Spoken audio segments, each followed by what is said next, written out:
ವ್ಯತ್ಯಾಸ ಆಗೋದು. ಚೆನ್ನಾಗಿದ್ದೀನಿ, ಸೂಪರ್ ಆಗಿದ್ದೀನಿ, ಏನು ಸೂಪರ್ ಆಗಿದ್ದಾರೆ, ಏನು ಚೆನ್ನಾಗಿದ್ದಾರೆ ಅಂತ ಹೇಳ್ಬೋದು.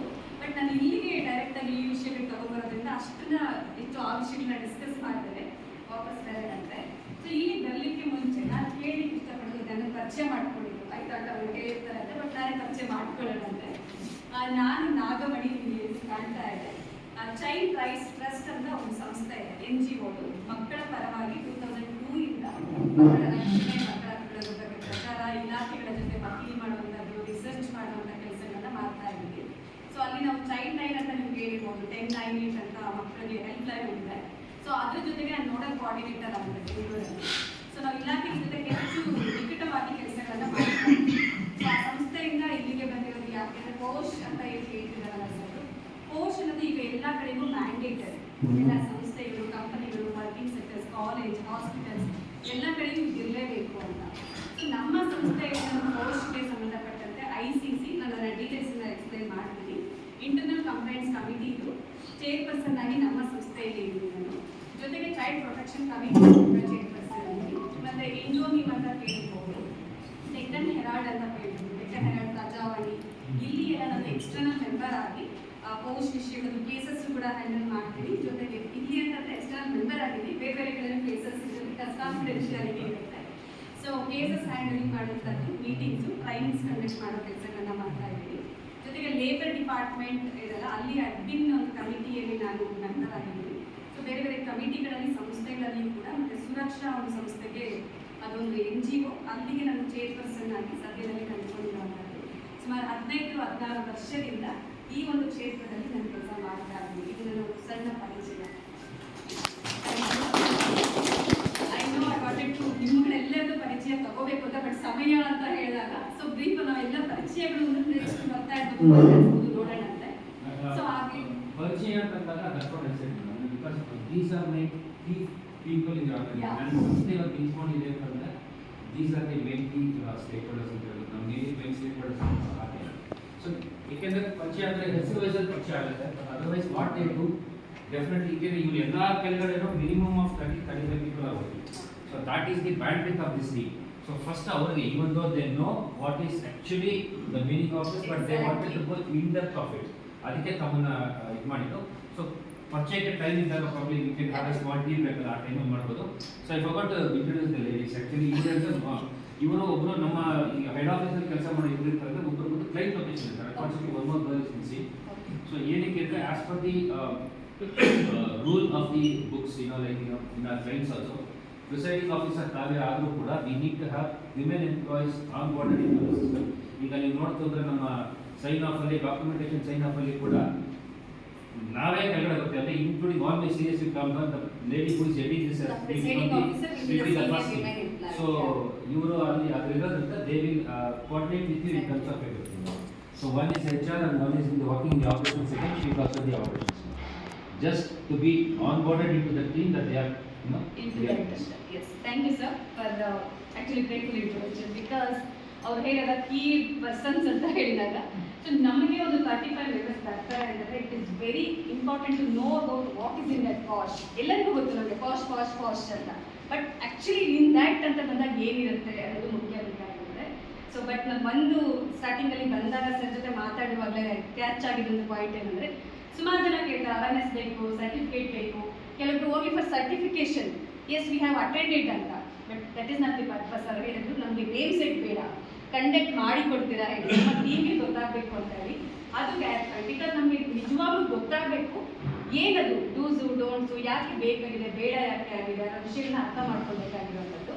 ಆ ಹಿನ್ನೆಲೆಯಲ್ಲಿ ಇವತ್ತಿನ ಸೆಷನ್ ಆರ್ಗನೈಸ್ ಆಗಿದೆ. ಸೊ ಅದಕ್ಕೋಸ್ಕರ ಬಂದಿರೋದಕ್ಕೆ ಎಲ್ಲರೂ ಆಲ್ರೆಡಿ ವೆಲ್ಕಮ್ ಎಲ್ಲ ಆಗಿರೋದ್ರಿಂದ ನಾನು ಆದರೂ ಮತ್ತೊಮ್ಮೆ ಕೇಳ್ತಾ ಇದ್ದೀನಿ, ಗೊತ್ತು ನಿಮ್ಗೆಲ್ಲರೂ ಯಾಕೆ ಬಂದಿದ್ದೀರಾ ಅಂತ, ಆದರೂ ಮೈಂಡಲ್ಲಿ ಏನೋ ಒಂದು ನೋಡ್ತಾ ಇರುತ್ತಲ್ಲ. ಸೊ ನಿಮ್ಮ ಥಾಟ್ ಆಫ್ ಮೈಂಡ್ ಅಂತಂದರೆ ಏನು ಎಕ್ಸ್ಪೆಕ್ಟೇಷನ್ಸ್ ಇದೆ ಸರ್, ಮೇಡಮ್ ಸರ್ ಮೇಡಮ್ ಎಲ್ಲರೂ ಕೂಡ ಏನು ತಿಳ್ಕೋಬೇಕು ಅಂತ ಬಂದಿದ್ದೀರಾ? ಏನೋ ಒಂದು ಈ ಥರ ತಿಳ್ಕೊಳ್ತೀನಿ ಅಥವಾ ಏನೋ ಪ್ರಶ್ನೆ ಇರಬಹುದು, ಏನು ಎಕ್ಸ್ಪೆಕ್ಟೇಷನ್ ಇದೆ ಇವತ್ತಿನ ಸೆಷನ್ಗೆ? ಅಥವಾ ಯಾರೋ ಹೇಳಿದರೆ ಬಂದ್ಬಿಟ್ಟಿದ್ದೀವಿ ಅಲ್ಲ, ಬಟ್ ನಿಮ್ಮ ಮೈಂಡಲ್ಲಿ ಏನೋ ಇರುತ್ತೆ ಅಲ್ಲ.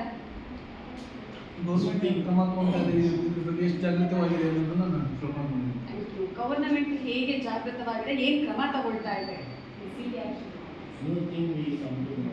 new things we come New to know, things, yeah. and we are going to upgrade ourselves. Okay upgrade ಮಾಡ್ಕೊಳ್ಬೇಕಾಗಿದೆ, ಹೊಸದೇನಿದೆ ಅನ್ನೋದನ್ನ ಕಲ್ತ್ಕೊಳ್ಬೇಕಾಗಿದೆ. ಸರ್ ಹಿಂದಿ ಬಗ್ಗೆ ಕೇಳಿಸುತ್ತೆ ಅಲ್ಲ? ಕೇಳಿಸ್ತಾರೆ.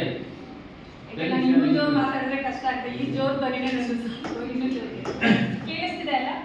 ಒಂದು 2 hours ನಾನು ಅವಾಗಲೇ ಹೇಳಿದಾಗೆ ಸರಿ ತಪ್ಪು ಬೇಡ, ಕೆಲವೊಂದು ಕ್ಲಾರಿಫಿಕೇಶನ್ಸ್ನ ಅರ್ಥ ಮಾಡ್ಕೊಳ್ಳೋಕ್ಕೆ ಟ್ರೈ ಮಾಡೋಣಂತೆ. ಆದ್ಮೇಲೆ ನೀವು ಮಾತಾಡಿದ್ರೆ ಹೆಲ್ಪಾಗುತ್ತೆ. ಅದರ್ವೈಸ್ ಏನಂದರೆ ನಾನು ಸುಮ್ಮನೆ ಓದ್ಕೊಂಡು ಮಾತಾಡ್ಕೊಂಡು ಹೊರಟ್ಬಿಡ್ಬೋದು. ಬಟ್ ಅದು ಕ್ಲಿಯರ್ ಆಗಿ ಇನ್ಫಾರ್ಮೇಷನ್ ಸಿಗಬೇಕು ಅಂದರೆ ಸ್ವಲ್ಪ ಮಟ್ಟಿಗೆ ಮಾತಾಡೋಣಂತೆ. ಒಂದು ನೀ ಥಿಂಗ್ಸ್ ಗೌರ್ಮೆಂಟ್ ಆ್ಯಕ್ಷನ್ಸ್ನ ತಗೊಳ್ಳೋದ್ರ ಬಗ್ಗೆ ಇರ್ಬೋದು, ಬೇರೆ ಏನು ಎಕ್ಸ್ಪೆಕ್ಟೇಷನ್ಸ್ ಹಿಂದೆ ಯಾರಾದ್ರೂ ಶೇರ್ ಮಾಡ್ಬೋದಾ? ಅಲ್ಲ ಜೊತೆಲಿ ನಮ್ದು ಕಂಪನಿಗಳು ಒಳ್ಳೆಯ ಇರ್ತಾರೆ, ಲೇಡೀಸ್ ಇರ್ತಾರೆ. ಸೊ ಅವ್ರಿಗೆ ಯಾವ ರೆಸ್ಪೆಕ್ಟ್ ಮಾಡಬೇಕು ಅಂತ ಓಕೆ, ನಮ್ಮ ಜೊತೆ ಇರ್ತಕ್ಕಂಥ ಕಲೀಗ್ಸ್ ಜೊತೆ ಯಾವ ಬಿಹೇವಿಯರ್ ಯಾವ ಮಾಡಬೇಕು, ಫಿಮೇಲ್ ಎಂಪ್ಲಾಯ್ಸ್ ಇರ್ತಾರೆ ಅವ್ರದ್ದು ಯಾವ ರಿಕ್ವೆಸ್ಟ್ ಮಾಡಬೇಕು. ಇದು ತುಂಬಾ ಮುಖ್ಯ. ಈ ಕಡೆ ಸರ್ ಹೇಳಿದ್ದಾರೆ. ನೀವು ಯಾರಾದ್ರೂ ಮಾತಾಡ್ತೀರಾ? ಏನು ರೀತಿ ನಿರೀಕ್ಷೆ ಇಟ್ಕೊಂಡು ಬಂದಿದ್ದಾರೆ? ಏನು ನಿರೀಕ್ಷೆ? How to behave with women. How to behave in the work sector ಅಥವಾ ವಿಮೆನ್ ಎಂಪ್ಲಾಯ್ಸ್ ಇದ್ದಾರೆ ಅಂತಂದ್ರೆ ಹೇಗೆ ಬಿಹೇವ್ ಮಾಡಬೇಕು ಅಂತಕ್ಕಂಥದ್ದು ವಿಮೆನ್ ಕೂಡ ಹೇಳ್ಬೋದು. ನಿಮ್ಗೆ ಏನಾದ್ರು ಎಕ್ಸ್ಪೆಕ್ಟೇಷನ್ಸ್ ಇದ್ರೆ ಅವರೆಲ್ಲರೂ ಮಾತಾಡ್ತಾರೆ, ಕಡಿಮೆ ಸಂಖ್ಯೆ ಇದ್ರು ಬಟ್ ನಿಮಗೆ voice. This training is not only for actually women, it is for men also. It is both equally treated in the organization, and everyone should have the knowledge of this training. Exactly. ಸುಮಾರು ಸತಿ ಹೇಳ್ಬೋದು women ಅಲ್ವಾ post ಬೇಕಿರೋದು ಯಾರು ಹೇಳಿ women ಹೇಳಿ ಅಂತ. No, It is post private. ಬೇಕಾಗಿದ್ದು for the both. ಎಲ್ಲ ಎಂಪ್ಲಾಯೀಸ್ಗೂ ಕೂಡ ಪೋಸ್ಟ್ ಇನ್ಫಾರ್ಮೇಶನ್ ಅನ್ನೋದು ಬೇಕಾಗಿರುತ್ತೆ ಅಂತ. ಶುರು ಮಾಡ್ತೀನಿ, ನೀವೇನಾದ್ರೂ ಹೇಳ್ತೀರಾ? ನೋ, ಈಗ ಸದ್ಯಕ್ಕೆ ಏನೂ ಹೇಳಲ್ಲ, ಪರವಾಗಿಲ್ಲ, ಲೇಟರ್ ನೀವು ಕ್ಯಾನ್ ಸ್ಟಾರ್ಟ್. ಸೊ ನಾನು ಕೂಡ ನೀವುಗಳೇ ಹೇಳೋದಂದ್ರೆ ಒಂದು ಸ್ವಲ್ಪ ಪೋಸ್ಟ್ ಸರ್ಕಾರದ ಜಾಗೃತಿ ಕ್ರಮಗಳಾಗಿರ್ಬೋದು, ನೀವು ಅಪ್ಡೇಟ್ಸ್ ಏನಿದೆ, ಬಿಹೇವಿಯರ್ಸು ವರ್ಕ್ ಸೆಕ್ಟರಲ್ಲಿ ಏನಿದೆ, ಮೆನ್ ಆ್ಯಂಡ್ ವಿಮೆನ್ ಬೋತ್ ಯಾಕೆ ಹಂಚ್ಕೋಬೇಕು ತಿಳ್ಕೋಬೇಕು, ಈ ವಿಷಯಗಳನ್ನ ಸ್ವಲ್ಪ ಟಚ್ ಮಾಡೋಣ ಅಂತ. ಸೊ ಮೊದಲಿದು ಸರ್ ಹೇಳಿದ ಪಾಯಿಂಟ್ ಇಂದಲೇ ತಗೊಳ್ಳೋಕೆ ಶುರು ಮಾಡಿ. ನೆಕ್ಸ್ಟ್ ಸ್ಲೈಡ್ ಮುಖ್ಯವಾಗಿ ನಾನು ಮಾತಾಡ್ತಕ್ಕಂಥದ್ದು ಇಲ್ಲಿ ನಾವು ತಗೊಂಡಿದ್ದ ಪೋಸ್ಟ್ ಹಿನ್ನೆಲೆ ಹೇಳೋದಕ್ಕೆ ಮುಂಚೆ ನಿಮಗೆ ಪೋಸ್ಟ್ ಕಾಣುತ್ತಾ? ಹಿಂದಿನವರೆಗೂ ಅಕ್ಷರ ಕಾಣುತ್ತೆ ಕ್ಲಿಯರಾಗಿ ಕಾಣುತ್ತೆ ಅಲ್ಲ? ಸೊ ನಮಗೆ ಎಲ್ಲರಿಗೂ ಗೊತ್ತಿದೆ ನಮ್ಮ ಬೇಸ್ ಏನು, ನಾವು ಒಂದು ಯಾವುದೇ ಕಾನೂನು ಮಾತಾಡಬೇಕಾದ್ರೆ ಕಾನೂನು ನಿಯಮ ನೀತಿ ಎಲ್ಲ ಮಾತಾಡ್ತೀವಲ್ಲ, ಬೇಸ್ ಮುಖ್ಯವಾದದ್ದು ಯಾವುದು? ಯಾವುದನ್ನು ಹಿನ್ನೆಲೆಯಲ್ಲಿ ಮಾತಾಡ್ತೀವಿ? Fundamental rights. ಫಂಡಮೆಂಟಲ್ ರೈಟ್ಸ್ ಯಾವ್ದು ಹೇಳಿರೋದು? ನಮಗೆ ಫಂಡಮೆಂಟಲ್ ರೈಟ್ಸ್ ಕೊಟ್ಟಿರೋದು ಯಾವುದು? ಸಂವಿಧಾನ. ಎಕ್ಸಾಕ್ಟ್ಲಿ. ಸೊ ಸಂವಿಧಾನದಿಂದಲೇ ನಮಗೆ ಮುಖ್ಯವಾದ ವಿಷಯಗಳು ಬರೋಕ್ಕೆ ಶುರುವಾಗುತ್ತೆ. ಬೇಸಿಕಲಿ ಪ್ರತಿಯೊಬ್ಬರು ನಾವು ಹೇಳ್ತಾ ಇದ್ದಂಗೆ ಫಂಡಮೆಂಟಲ್ ರೈಟ್ಸ್ ಅಂತ ಜೆಂಡರ್ ಈಕ್ವಾಲಿಟಿಗೆ ಕನೆಕ್ಟೆಡ್ ಇರುವಂಥದ್ದು. ಸೊ ಮೆನ್ ಆ್ಯಂಡ್ ವಿಮೆನ್ ಅಂದ ತಕ್ಷಣ ಈಗ ಜೆಂಡರ್ ಈಕ್ವಾಲಿಟಿ ಬರುತ್ತೆ, ಲಿಂಗ ಸಮಾನತೆ, ಲಿಂಗ ಸಮಾನತೆ ಅಂತ ಬಂದಾಗ ನಮ್ಮ ಪೋಸ್ಟ್ ಬಂದಾಗ ಕೊಟ್ಟಿರ್ತಕ್ಕಂಥ ಒಂದು ಜಡ್ಜ್ಮೆಂಟ್ ಅಲ್ಲಿ ವಿಶಾಖ ಗೈಡ್ಲೈನ್ಸ್ ಮೂಲಕ ಬಂತು. ಅದ್ರ ಹಿನ್ನೆಲೆ ಹೇಳೋದಕ್ಕೆ ಒಂದು ಬಂದಿದ್ದಲ್ಲಿ whereas sexual harassment results in the violation of fundamental rights of a women to equality. Sexual harassment ಅಂತಕ್ಕಂಥದ್ದು ಮಹಿಳೆಯ ಫಂಡಮೆಂಟಲ್ ರೈಟ್ಸ್ ಅನ್ನ ವೈಲೇಟ್ ಮಾಡುತ್ತೆ, ಅಷ್ಟು ಮಟ್ಟಿಗೆ ಇದು ಪರಿಣಾಮ ಆಗ್ತಾ ಇದೆ. So versus we need to treat both are equal ಅಂತ ಹೇಳ್ತಕ್ಕಂಥದ್ದು ಹಿನ್ನೆಲೆಯಲ್ಲಿ ಪಾಸ್ಟ್ ಬಂದಿದೆ ಅಂತ. ನೆಕ್ಸ್ಟ್ ಸಂವಿಧಾನ ಮಾತಾಡಿದ್ವಿ, ಆಕ್ಟ್ ಬಗ್ಗೆ ಮಾತಾಡ್ತೀವಿ ನಾವು. 2013 ಆಕ್ಟ್ ಬಂದಿದೆ, ಪೋಸ್ಟ್ ಆಕ್ಟ್. ಯಾಕೆ ಬಂತು ಅದನ್ನು ಮಾತಾಡೋದು ಮುಂಚೆ ಪೋಸ್ಟ್ ಆಕ್ಟ್ ಅಂತಂದ್ರೆ ಏನು? ಪೋಸ್ಟ್ ಅಂದ್ರೆ ಸರ್ ಹೇಳಿದ್ರು ಆಲ್ರೆಡಿ ನಿಮ್ಗೆ ಎಲ್ಲರಿಗೂ ಗೊತ್ತಿದೆ ವಾಟ್ ಈಸ್ ಪೋಸ್ಟ್, ಪೋಸ್ಟಲ್ಲಿ ಏನಿದೆ ಅಂತ. ಆದರೂ ಕೂಡ ಕೆಲವೊಂದು ಸತಿ ಕನ್ಫ್ಯೂಷನ್ಸ್ ಇರ್ಬೋದು, ಕ್ಲಾರಿಫಿಕೇಶನ್ಸ್ ಬೇಕಾಗಿರ್ಬೋದು. ಪೋಸ್ಟ್ ಅಂದ್ರೆ ಏನು? Prevention of sexual harassment at work place. ಕೆಲಸದ ಸ್ಥಳಗಳಲ್ಲಿ ಲೈಂಗಿಕ ಕಿರುಕುಳವನ್ನ ತಡೆಗಟ್ಟಲಿಕ್ಕೆ ಇರ್ತಕ್ಕಂಥದ್ದು. ಯಾರಿಗೆ ಲೈಂಗಿಕ ಕಿರುಕುಳ ಅಂತ ಹೇಳಿದ್ರೆ ಇಬ್ಬರಿಗೂ ಆಗಬಹುದು. ಬಟ್ ಪೋಸ್ಟ್ ಏನ್ ಮಾತಾಡುತ್ತೆ? Prevention, prohibition, redressal. But POSH ಅಲ್ಲಿ men and women both can be covered ಅಂತ ಅನಿಸ್ತಿದ್ಯಾ? ಇಲ್ಲ ಅಂತಂದ್ರೆ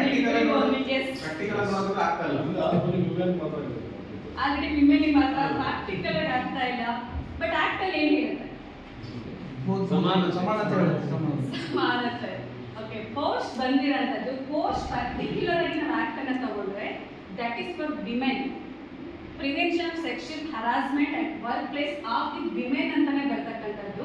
ಪರ್ಟಿಕ್ಯುಲರ್ಲಿ ನೀವು ಹೇಳಿದ್ರಲ್ಲ, ಪರ್ಟಿಕ್ಯುಲರ್ ಆಗಿ ವಿಮೆನ್ಗೆ ಸಂಬಂಧಪಟ್ಟಂತೆ ತೊಂದರೆಗಳಾದಾಗ ಪೋಸ್ಟ್ ಆಕ್ಟ್ ಮೂಲಕ ICCಯನ್ನು ಅಪ್ರೋಚ್ ಮಾಡಬಹುದು ಅಂತ ಪೋಸ್ಟಲ್ಲಿ ಹೇಳ್ತಾ ಇದೆ.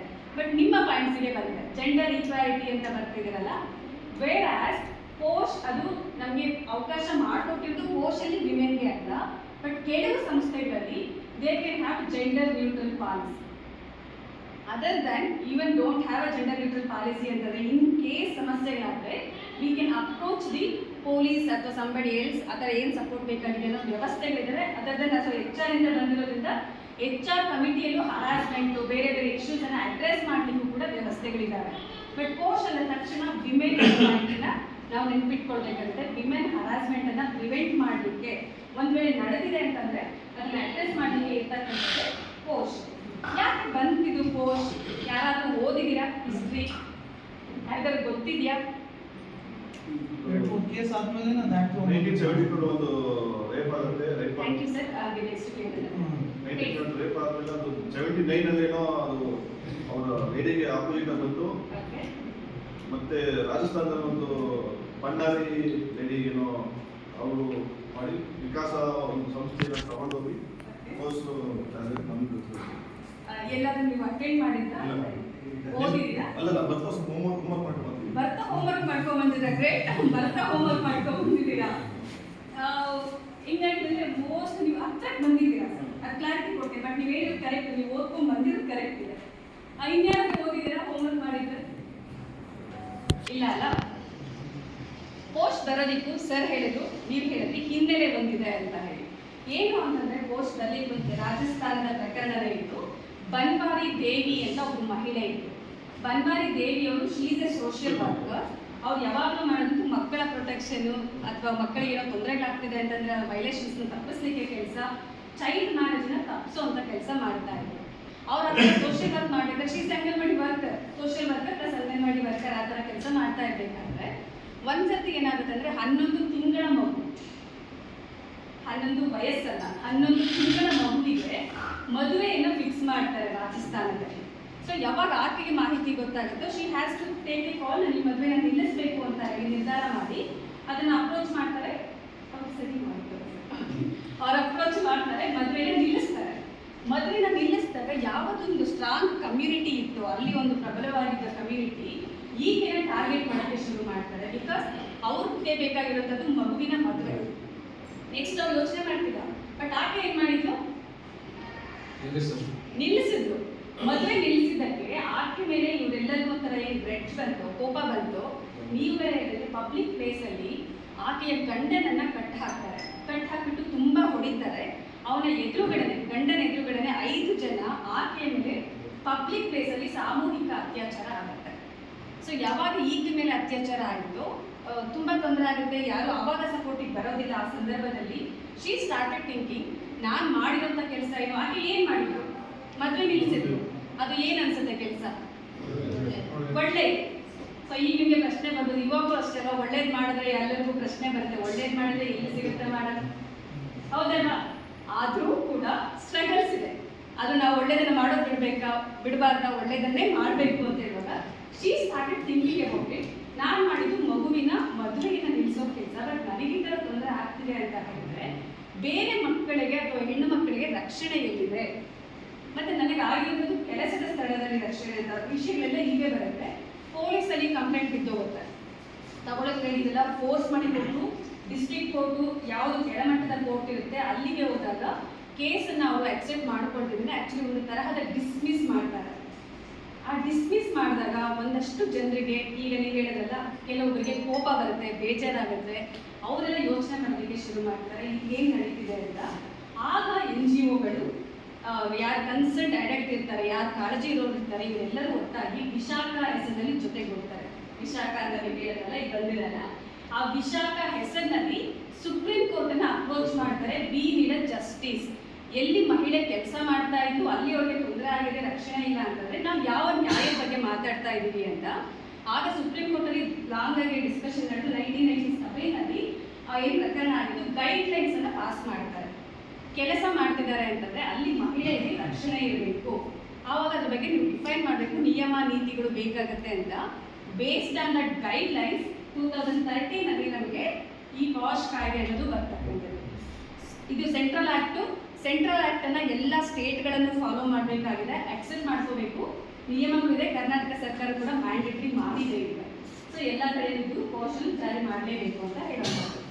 ಏನನ್ಸುತ್ತೆ ಹಿನ್ನೆಲೆ? ಈಗ ಆಗತ್ತಾ ಕೆಲಸದ ಸ್ಥಳದಲ್ಲಿ ಹೆಣ್ಮಕ್ಳಿಗೆ ತೊಂದರೆ ಆಗತ್ತಾ? ಆಗಿರೋ ಸನ್ನಿವೇಶಗಳು ತುಂಬಾನೇ ಇದಾವೆ. ತುಂಬಾ ಇದಾವೆ. ಹೆಣ್ಮಕ್ಳು ಆಗ್ತದೆ ಅಂತ. ಗಂಡ್ಮಕ್ಳು ಅಂತ ಹೇಳ್ತಾ ಇಲ್ಲ ಅನ್ಸುತ್ತೆ. ಅಲ್ಲ, ಇವಾಗ ಹೆಣ್ಮಕ್ಳ ಪಾಸ್ ಅಂದ್ರೆ ಇದೆ, ಇಂಟರ್ನಲ್ ಕಮಿಟಿ ಇದೆ, ಹಾ. ಗಂಡ್ಮಕ್ಳು ಹೇಳಿದೆ. ಗಂಡ್ಮಕ್ಳಿಗೆ ಹೇಳಿಲ್ಲ. ಓಕೆ, ಒಂದು ಪ್ರಶ್ನೆ ಬಂದಿದೆ ಅಲ್ಲಿ.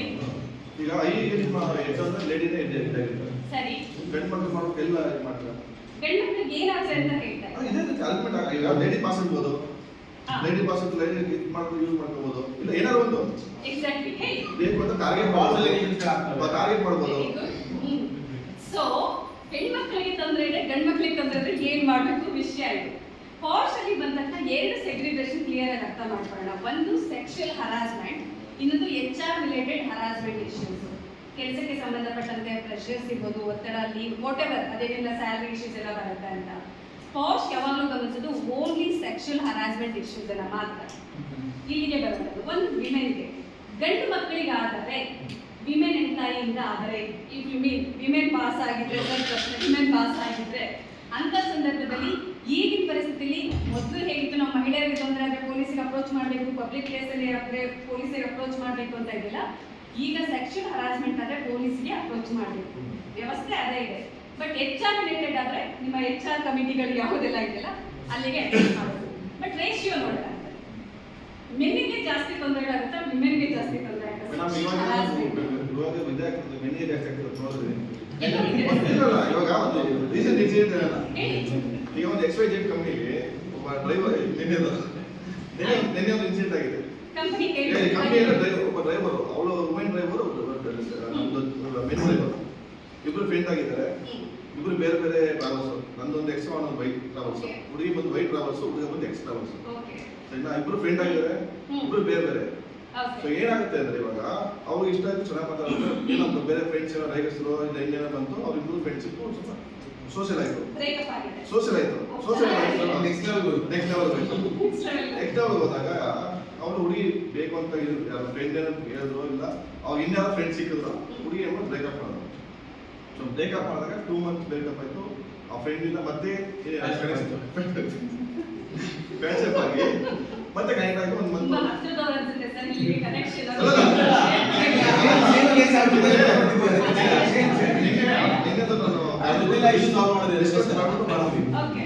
ಸೊ ಮತ್ತೆ ಪ್ಯಾಚಪ್ ಆಯ್ತು, ಮತ್ತೆ ಮಾತಾಡಿದ್ರು, ಮತ್ತೆ ಏನಾದ್ರು ವಿಷಯಕ್ಕೆ ಬ್ರೇಕಪ್ ಆಯ್ತು. ಅವರು ಹೋಗಿ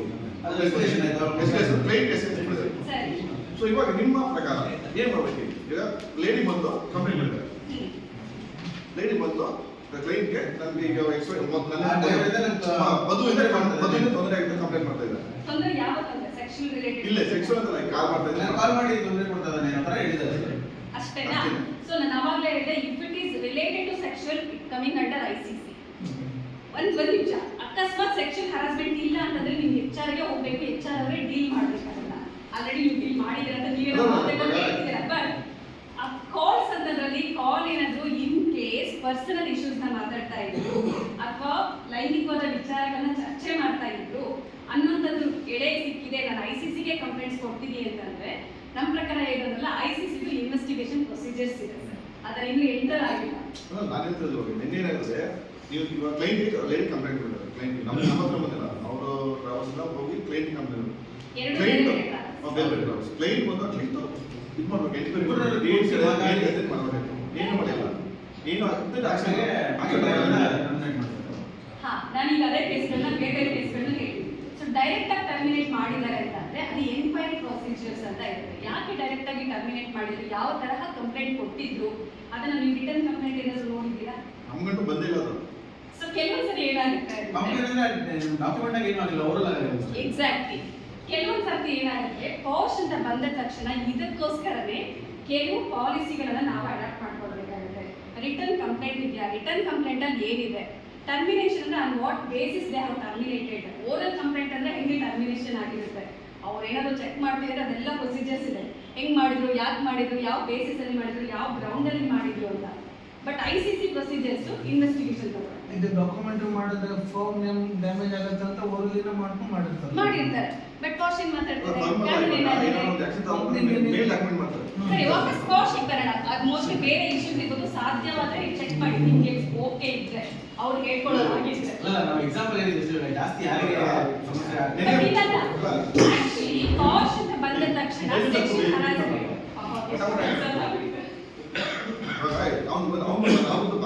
ಅವ್ನು ಬಂದಿರ್ತದೆ ಅಷ್ಟೇ ಸರ್. ನನಗೆ ಹುಡುಗಿ ತಗೊಂಡಿಲ್ಲ, ಹುಡುಗಿಗೆ ಆನ್ಸರ್ ಕೊಟ್ಟಿದ್ದೀರಾ? ಅವ್ನು ನಿನ್ನೆ ಬಂದು ಅದು ನಮ್ಮ ಹತ್ರ ಆನ್ಸರ್ ಇಲ್ಲ. ನಮ್ಮ ಹತ್ರ ಏನು ಆನ್ಸರ್ ಮಾಡ್ತೀರಾ?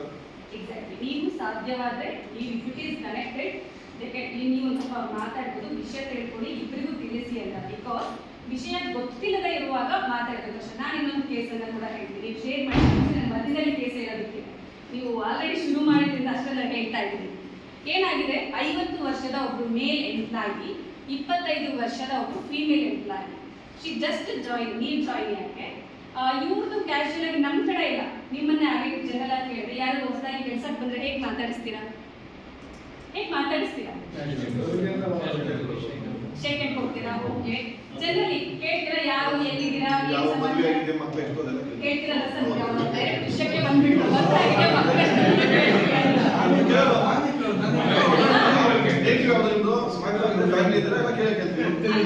ಶುರು ಆಯ್ತು ನೋಡಿ. ಇಲ್ಲಿ ಏನಾಗಿದೆ, ಆ 50 ವರ್ಷದ ಎಂಪ್ಲಾಯಿ ಆಗಿರಲ್ಲ, ಅವ್ರು ಸ್ವಲ್ಪ ಈ ತರ ಕ್ಯಾಶುಯಲ್ ಆಗಿದ್ದವರು.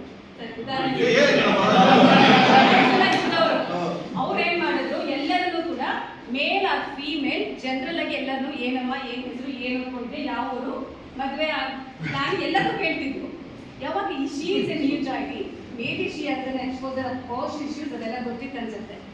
ಒಂದ್ಸತಿ ಏನಾಯ್ತು, ಅವ್ರು ಬಂದ್ಬಿಟ್ಟು ಎಲ್ಲ ಕೇಳೋದಲ್ಲೇ ಎಲ್ಲ ಕೇಳಿ ಆದ್ಮೇಲೆ ಯಾವಾಗಮ್ಮ ಮದುವೆ ಪ್ಲಾನ್ ಇದೆ ಅಂತ ಕೇಳಿದ್ರು. ಈಗ ಸ್ವಲ್ಪ ಕೇಳಿಸಿ. ಅವಾಗ ನನಗೆ ಕೇಳಿದ್ರು, ICCಲಿ ಪೊಲೀಸ್ ಕಂಪ್ಲೇಂಟ್, ICCಲಿ ಕಂಪ್ಲೇಂಟ್ ಲಾಡ್ಜ್ ಆಯಿತು. ನೆಕ್ಸ್ಟ್ ಆ್ಯಕ್ಚುಲಿ ಆ ವ್ಯಕ್ತಿನ ಟರ್ಮಿನೇಟ್ ಮಾಡಿ ಜಸ್ಟ್ ಹಾಗೆ ಇಲ್ಲ ಒಟ್ಟಿಗೆ ಹೇಳ್ಬಿಡಿ, ನಿಧಾನವಾಗಿ ಹೋದ್ರೆ ಏನು ಅನ್ನಿಸ್ತದೆ? ಏನು ಅನ್ನಿಸ್ತು? ಯಾಕೆ ಕಾಶ್ ಅರೇಂಜ್ ಮಾಡಿದ್ದಾರೆ ಅಂತಂದ್ರೆ ಇವೆಲ್ಲವೂ ಕೂಡ ತಿಳ್ಕೊಳ್ಳೋದಕ್ಕೋಸ್ಕರ. ಫಾಲ್ಸ್ ಎಲ್ಲ ಆಗ್ಬೋದು, ಮಿಸ್ಕನ್ಸೆಪ್ಷನ್ಸ್ ಎಲ್ಲ ಆಗ್ಬೋದು, ಎನ್ಕ್ವೈರಿ ಆಗದೇ ಇರೋ ಸಮಸ್ಯೆ ಆಗುತ್ತೆ, ಮಾಹಿತಿ ಗೊತ್ತಿಲ್ಲದೆ ಇರೋ ತೊಂದರೆ ಆಗುತ್ತೆ, ಹುಡುಗರಿಗೆ ಮಾಹಿತಿ ಗೊತ್ತಿಲ್ಲ ಅಂದ್ರೆ ತೊಂದರೆ ಆಗುತ್ತೆ. That is why POSH is required. ತಪ್ಪಿಲ್ಲ ಅಲ್ವಾ?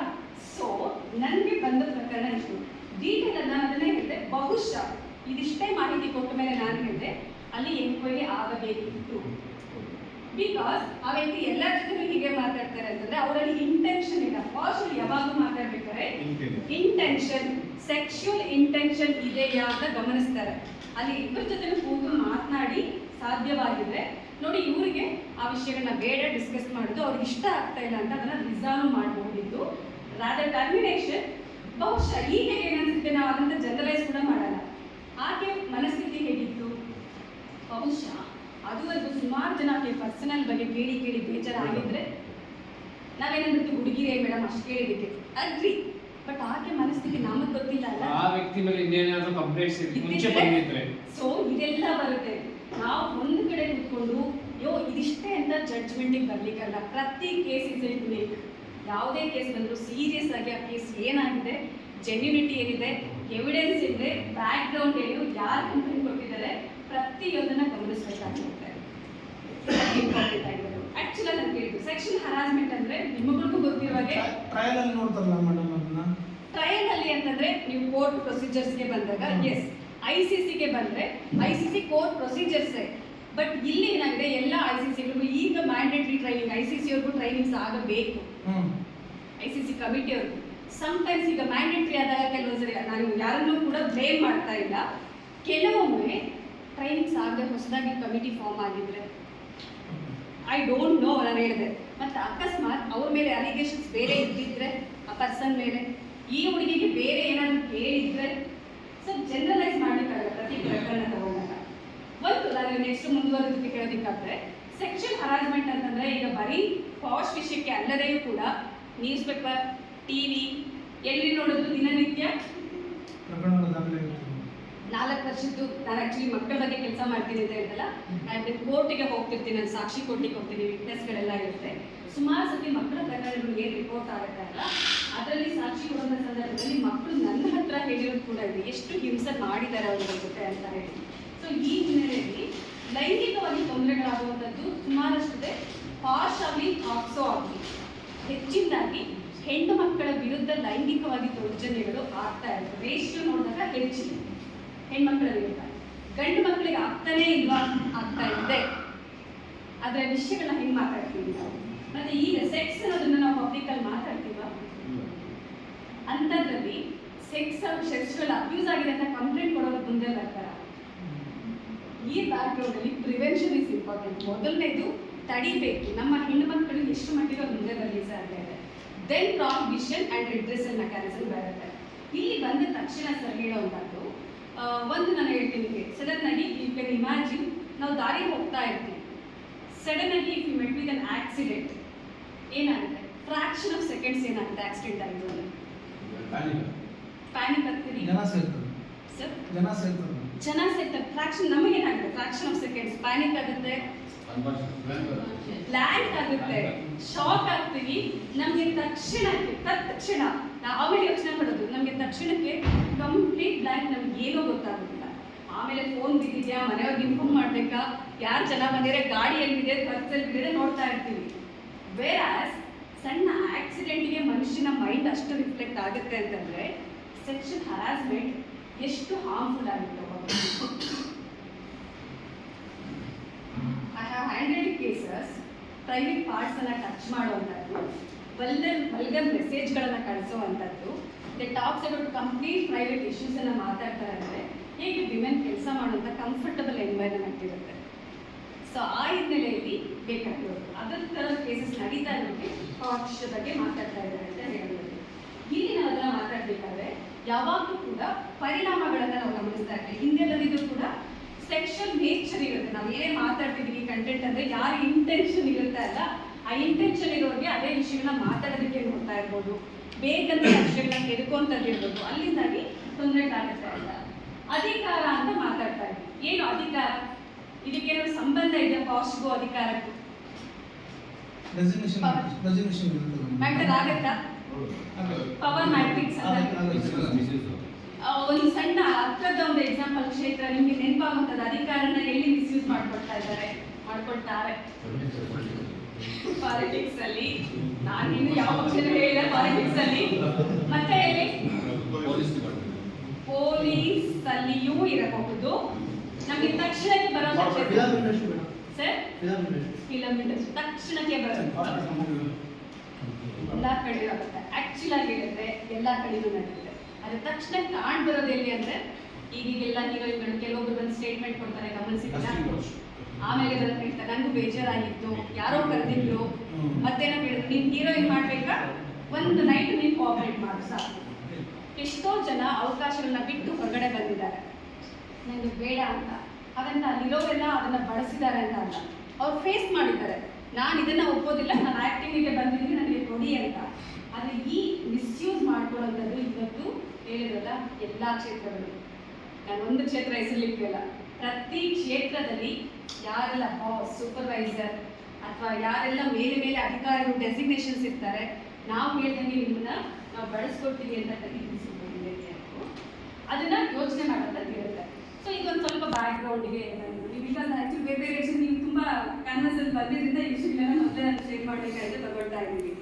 ಈಗ ಆ್ಯಕ್ಚುಲಾಗಿ ಏನು ಸೆಕ್ಷುವಲ್ ಹರಾಸ್ಮೆಂಟ್ ಅಂದರೆ ಇದು ಪಾಶ್ ವಿಷಯದಲ್ಲಿ ಯಾವುದನ್ನ ಸೆಕ್ಷುವಲ್ ಹರಾಸ್ಮೆಂಟ್ ಅಂತ ಹೇಳ್ತಾರೆ ಎಲ್ಲರಿಗೂ ಗೊತ್ತಿರೋದೇ ಅನ್ನೋದು. ಬಟ್ ಆ್ಯಕ್ಚುಲಿ ಏನು ಕೆಲವು ಸರಿ ಇಂಟೆನ್ಷನ್ ಅಂತ ಹೇಳ್ತೀವಿ, ವಿತೌಟ್ ಇಂಟೆನ್ಷನ್ ನಮಗೆ ಗೊತ್ತಿಲ್ಲದ ಬಿಹೇವಿಯರ್ಸ್ ಬೇರೆಯವರಿಗೆ ತಪ್ಪಾಗಿ ಗ್ರಹಿಸಿದ್ರೆ ಅದಕ್ಕೋಸ್ಕರ ಡೂಸ್ ಆ್ಯಂಡ್ ಡೋಂಟ್ಸ್ ಅಂತ ಬಿಹೇವಿಯರ್ ಹೇಗಿರಬೇಕು ಅಂತ. ಆ ಬಿಹೇವಿಯರ್ ಅಲ್ಲಿ ನಮಗೆ ಗೊತ್ತಿಲ್ಲ. ನನ್ನ ಈಗ ಉದಾಹರಣೆ ಅವ್ರ ಮದುವೆ ಬಗ್ಗೆ ಕೇಳಿದವ್ರು ಕೂಡ ಅವ್ರ ಇಂಟೆನ್ಷನ್ ಅದಿರಲಿಲ್ಲ, ಅವರೆಲ್ಲರೂ ಕೇಳಿದಾಗೆ ಕೇಳಿದ್ರು. ಬಟ್ ಅವ್ರು ಪರ್ಸೀವ್ ಮಾಡ್ಕೊಂಡಿರೋದು ಪಾಶ್ ಹೇಳೋದು, ಯಾರು ಪರ್ಸೀವ್ ಮಾಡ್ಕೊಳ್ತಾರೆ ಅವ್ರಿಗೆ ಹೇಗೆ ಅನ್ಸುತ್ತೆ, ದಟ್ ಈಸ್ ವೆರಿ ಇಂಪಾರ್ಟೆಂಟ್. ಕಾನೂನು ಹೇಳ್ತೀನಿ ಈಗ ಸೆಕ್ಷುವಲ್ ಹರಾಸ್ಮೆಂಟ್ ಅಂದರೆ ನೋಡೋ ರೀತಿ ಬೇಸಿಕಲಿ ಮೆಂಟಲಿ ಎರಡರಲ್ಲೂ ಯಾರಿಗೆ ಜಾಸ್ತಿ ಇಂಪ್ಯಾಕ್ಟ್ಗಳು